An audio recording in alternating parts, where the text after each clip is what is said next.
Le bâtiment, dit de la manutention, accueille depuis 1957 et jusque cette année encore le musée municipal des faïenceries, émaux de Longwy et des fers à repasser.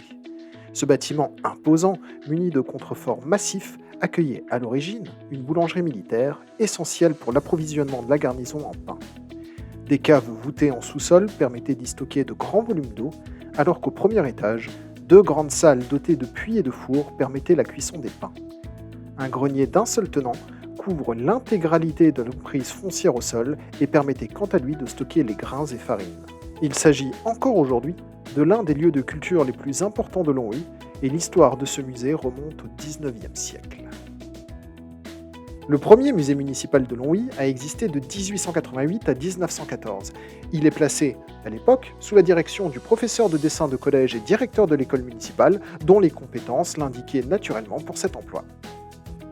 Dans ces trois salles d'un peu plus de 7,50 m de long pour 7,20 m de large, situées au premier étage de l'école municipale de Longwy, salle qui, d'ailleurs, avait été complètement remise en état par le directeur, le musée proposait aux visiteurs d'admirer diverses œuvres, notamment des toiles, lors des 2 heures d'ouverture hebdomadaire le dimanche.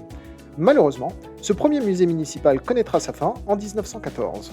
Il faudra attendre le 11 juillet 1957, sur l'initiative d'un groupe de passionnés d'histoire locale, et faisant suite à la campagne de fouilles orchestrée sur le site du vieux château, pour que la renaissance d'un musée à Longwy soit décidée. Aménagé dans les bâtiments de l'ancienne boulangerie militaire, il est très vite enrichi par toutes sortes de trouvailles et donations d'amoureux de l'histoire locale. En 1975, il connaît même une seconde jeunesse grâce au soutien de toute la population dans le cadre d'une souscription. Celle-ci s'est d'ailleurs traduite par l'acquisition de pas moins de 250 magnifiques pièces en émaux. Il présente d'ailleurs aujourd'hui un éventail complet des créations des émaux et de la faïencerie des pièces en terre cuite, datant de 1798 à 1875, et y compris les fameux émaux décorés en bleu de Sèvres. À partir de 1979, plusieurs nouvelles salles sont ouvertes au public. La première est consacrée au sculpteur longovicien Paul Aubé. La seconde, qui lui a succédé quelques années plus tard, est particulièrement insolite, puisqu'elle présente plus de 3500 fers à repasser. En décembre 1997, l'inauguration d'une salle en l'honneur du peintre longovicien Paul Klein ouvre enfin les locaux à une autre dimension artistique, la peinture.